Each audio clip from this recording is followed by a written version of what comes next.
श्री शिवाय नमस्तुभ्यं। हर हर महादेव। दोस्तों, क्या आप जानते हैं साल 2024 में श्राद्ध पितृपक्ष कब से शुरू हो रहे हैं? 17 सितंबर मंगलवार को या 18 सितंबर बुधवार को?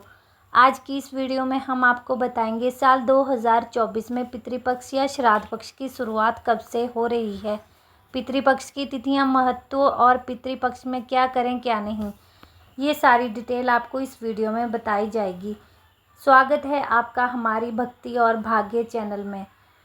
हिंदू धर्म में पितृपक्ष पितरों को समर्पित है। इस पक्ष में पितरों को प्रसन्न करने के लिए श्राद्ध कर्म किए जाते हैं। ऐसा माना जाता है कि पितृपक्ष की शुरुआत भाद्रपद पूर्णिमा से होती है। पितृपक्ष को श्राद्ध या पितृपक्ष के नाम से भी जाना जाता है। श्राद्ध पक्ष पितरों को याद करके उनके प्रति श्रद्धा भाव प्रदर्शित करने का अवसर होता है। मान्यता है कि पितरों का श्राद्ध करने से कुंडली में व्याप्त पितृदोष से छुटकारा मिलता है। आइए जानते हैं साल 2024 में पितृपक्ष कब से कब तक है, पितृपक्ष की तिथियां, महत्व और पितृपक्ष में किन किन बातों का ध्यान रखना चाहिए।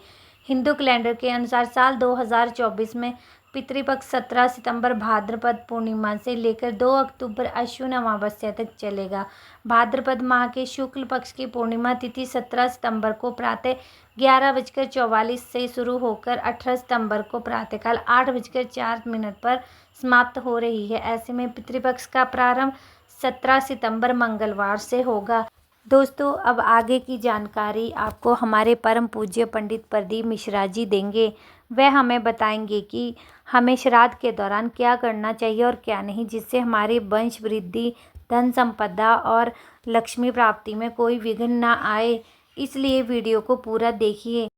खर्च करा, इतने लोग तुम्हारे दान से, पुण्य से, ये जो लोग ऑनलाइन कथा श्रवण कर रहे हैं अपने पूर्वजों के लिए, जो ब्राह्मण भोज के लिए, गौ माता के लिए, मंदिर निर्माण के लिए जो दान देते हैं, जो तुमने पुण्य करा, दान करा, सत्कर्म करा, कथा में कहीं खर्च करा, और वो खर्च करा हुआ जो तुमने शादी में खर्च करा ने वो झड़े, और यहां जो खर्च करा वो यहां नहीं झड़े, वहां ऊपर जाके झड़े। स्वयं पितृ देवता झड़ते हैं। स्वयं हमारे घर के पूर्वज, हमारे घर के पितृ, हमारे घर के आहूत, हमारे घर के वासुक के धन्यवाद देते हैं कि मेरे घर का पोता, मेरे घर का बेटा, मेरे घर की बहू, मेरे घर का परिवार का व्यक्ति शिव महापुराण की कथा करवा रहा है, सुन रहा है, दान कर रहा है, पुण्य कर रहा है, सत्कर्म कर रहा है। मेरे घर के बच्चे इस पितृपक्ष में शंकर की कथा का अनुमोदन कर रहे हैं, जिससे मेरा कल्याण हो रहा है, मुझे कुछ प्राप्त हो रहा है, कुछ मिल रहा है। आपकी बुद्धि जैसी होगी, चित्तवृत्ति जैसी होगी, वैसा हमें प्राप्त हो रहा है, वैसा हमें मिल रहा है।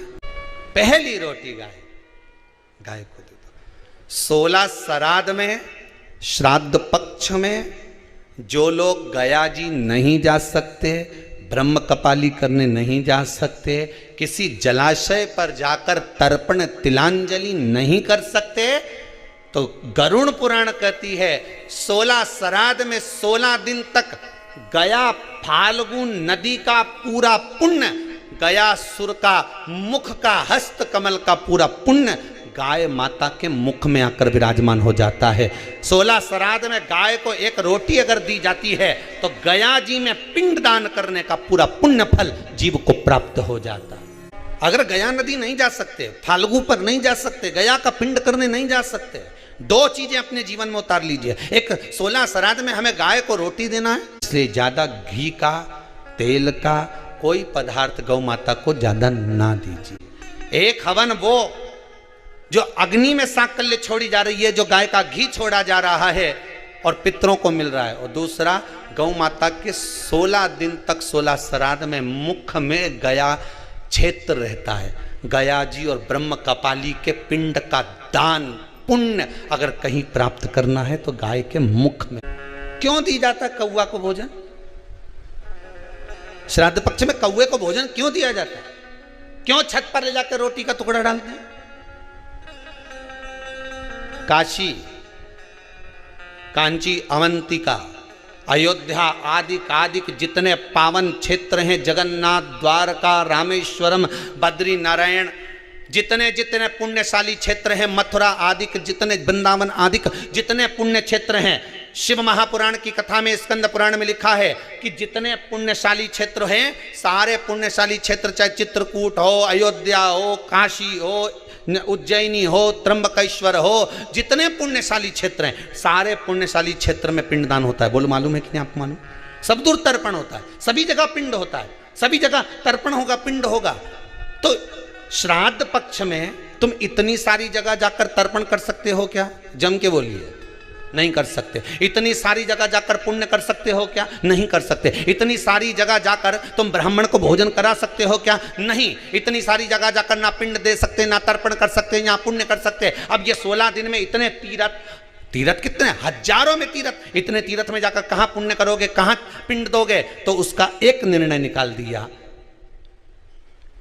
कि पितरों के देवता आर्यमा कौवे पर बैठते हैं। काय पे बैठते हैं?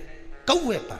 तो एक काम करो, जब हम पितरों के देवता आर्यमा कौवे पर बैठकर पितृलोक से 16 दिन जब भ्रमण के लिए निकलते हैं तो घूमते हैं, तो क्यों ना एक काम करें कि कौवे के लिए भोजन छत पे डाल दें।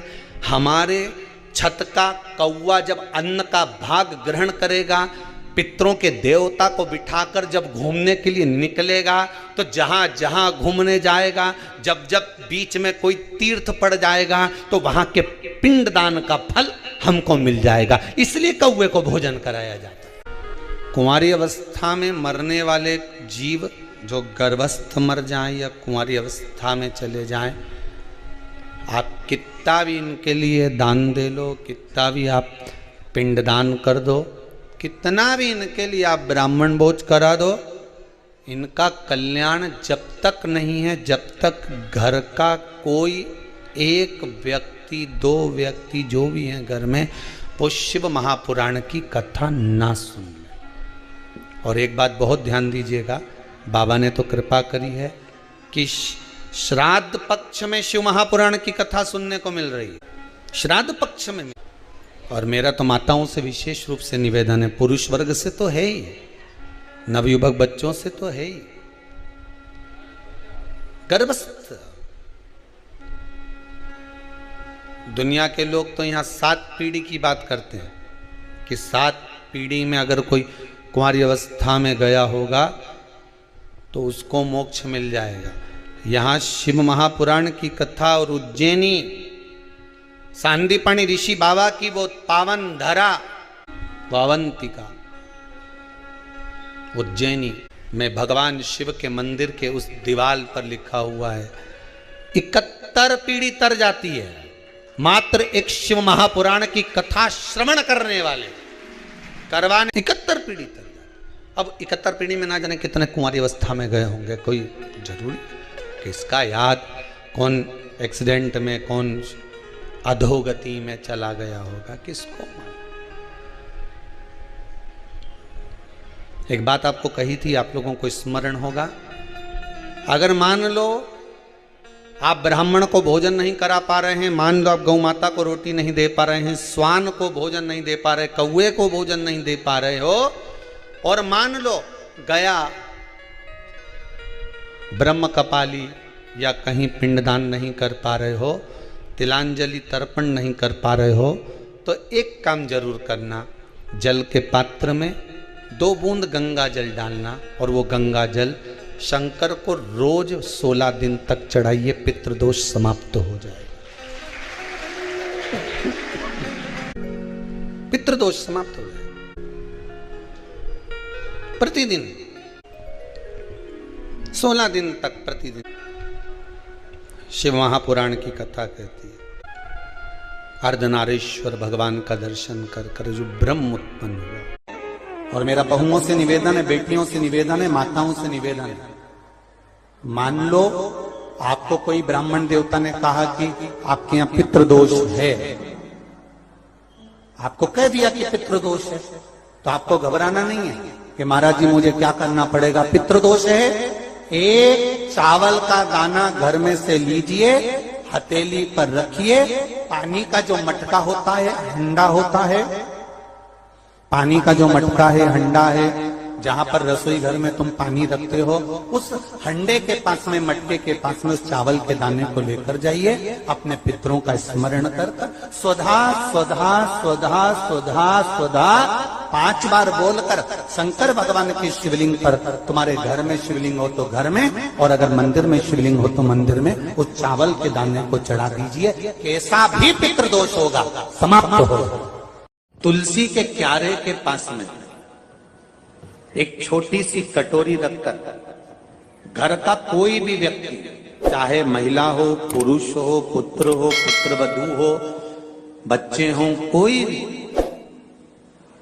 हथेली में गंगा जल लेकर अपने पूर्वजों का स्मरण कर और वो गंगा जल काशी विश्वनाथ के नाम से, अपने पूर्वजों का नाम लेकर वो कटोरी में अगर 5 बार या 7 बार छोड़ देता है तो उसके पूर्वजों को पिंडदान और तर्पण की जरूरत नहीं पड़ती, उनको मोक्ष प्राप्त। महाराज 3 जगह पर चढ़ाया हुआ पानी आपने भूल से भी अगर चढ़ाया हुआ है, पीपल के वृक्ष के नीचे, दूसरा बोलते जाओ बेलपत्री के वृक्ष के नीचे, और तीसरा आंवले के वृक्ष के नीचे, ये 3 जगह पर अगर आपने जल चढ़ाया है तो आप अगर भूल से तिथि भी भूल गए, भोजन नहीं करा पाए, ब्राह्मण भोज नहीं करा पाए, तर्पण नहीं कर पाए, पिंड नहीं कर पाए, तो ये 3 जगह चढ़ाया हुआ जल हमारे पूर्वजों को श्राद्ध पक्ष में भी प्राप्त हो जाता है। आपका 3 जगह अमावस्या पड़ती है, चावल की कटोरी में एक कपूर का टुकड़ा रख दीजिए, छोटा सा, और कपूर का टुकड़ा रखकर उस कपूर को दरवाजे के बाहर कटोरी में ही, चावल रखी हुई कटोरी में ही उसको पितरों का स्मरण कर जला दीजिए, और जलाने के बाद उस चावल को कहीं भी किसी भी वृक्ष की छांव में पक्षियों के लिए डाल दीजिए। अमावस्या को मत छोड़ना। निवेदन है, आप एक पात्र जल जिसमें पीला चंदन, पात्र के जल में एक कलश में जल लीजिएगा, उसमें पीला चंदन घोल लीजिए। पीला चंदन घोलकर उसमें थोड़ी सी काली मिर्ची पीस कर मिला लीजिए, काली मिर्ची को पीस कर डाल दीजिए, और उसमें 7 बेलपत्र उसके अंदर डाल दीजिए। 7 बेलपत्र के साथ में 7 वृक्ष के पत्ते, कोई भी वृक्ष जो आपके पास में हो, 7 वृक्ष के पत्ते उस कलश में डाल दीजिए। घर से निकलते समय पूरे घर का भ्रमण करते हुए जिस व्यक्ति को रोग बहुत है उस व्यक्ति का स्पर्श कराते हुए वो जल शंकर भगवान के ऊपर समर्पित कर थोड़ा सा जल बचाकर, पत्तियां सब शिव जी को चढ़ाकर थोड़ा सा जल बचाकर शंकर की देहली पर चढ़ा दीजिए, शंकर की चौखट पर, भगवान शंकर के शिवलिंग की। पंचमी, अष्टमी, एकादशी, प्रदोष, शिवरात्रि, अमावस्या, पूर्णिमा, इस दिन ये 7 दिवस आपको बताए थे और कहा गया था कि 5-5 दिए लगाना शाम के समय पर, बन सके उन दिए को लंबी बाती का। कौन सी बाती का? जम के बोलो जरा। लंबी बाती का। आपको पहले भी कथा में कहा, लंबी बाती का जो दिया होता है, लंबी बाती का जो दीप होता है, वो दीप हमारे जीवन में वंश की भी वृद्धि करता है। इसलिए हमारे यहाँ पितरों का दिया, देवी जी का दिया, नवरात्रे का दीप, ये सब लंबी बाती के लगते हैं। तो लंबी बाती का जो दीप होता है वो हमारे वंश की भी वृद्धि करता है, लक्ष्मी की भी वृद्धि करता है, सुख समृद्धि। और अगर मान लो भूल से हमारा कहीं पैसा अटक गया और वो व्यापारी नहीं दे रहा, तो लंबी बाती।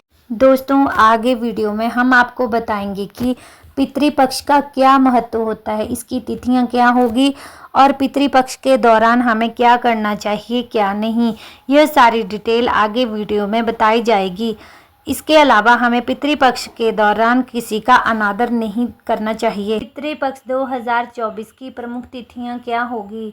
17 सितंबर को पूर्णिमा का श्राद्ध होगा, 18 सितंबर को प्रतिपदा श्राद्ध, 19 सितंबर को द्वितीय श्राद्ध, 20 सितंबर तृतीय श्राद्ध, 21 सितंबर चतुर्थी का श्राद्ध, 22 सितंबर पंचमी का श्राद्ध और 23 सितंबर को षष्ठी व सप्तमी का श्राद्ध होगा।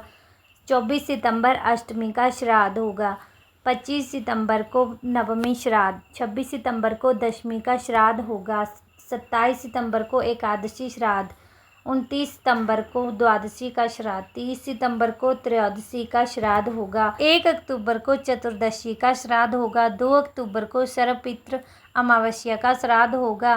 पितृपक्ष में हमें क्या करना चाहिए और क्या नहीं, मान्यता है कि पितृपक्ष में तामसिक भोजन नहीं करना चाहिए। पितृपक्ष के दौरान शुभ मांगलिक कार्य नहीं करने चाहिए। पितृपक्ष में घर पर आए व्यक्ति या ज़रूरतमंद का अपमान ना करें, बल्कि उन्हें भोजन पानी देना चाहिए। पितृपक्ष में पितरों का तर्पण, श्राद्ध, कर्म और दान आदि करना चाहिए। पितृपक्ष में गाय, कुत्ते और कौवे को भोजन कराने से पितरों की आत्मा को शांति मिलती है। पितृपक्ष का क्या महत्व होता है? शास्त्रों के अनुसार पितृपक्ष या श्राद्ध पक्ष का विशेष महत्व है। पितृपक्ष अपने पूर्वजों को सम्मान देने और घर की समृद्धि के लिए उनका आशीर्वाद लेने का समय होता है। ऐसा माना जाता है कि इस अवधि के दौरान पितृ तर्पण, श्राद्ध, कर्म करने से पूर्वजों की आत्मा को शांति और मुक्ति मिलती है और साथ ही पितृ प्रसन्न होकर हमें सुख समृद्धि का आशीर्वाद देते हैं। दोस्तों, आपको हमारे द्वारा बताई हुई जानकारी कैसी लगी? लाइक, शेयर और सब्सक्राइब कीजिए। श्री शिवाय नमस्तुभ्यं।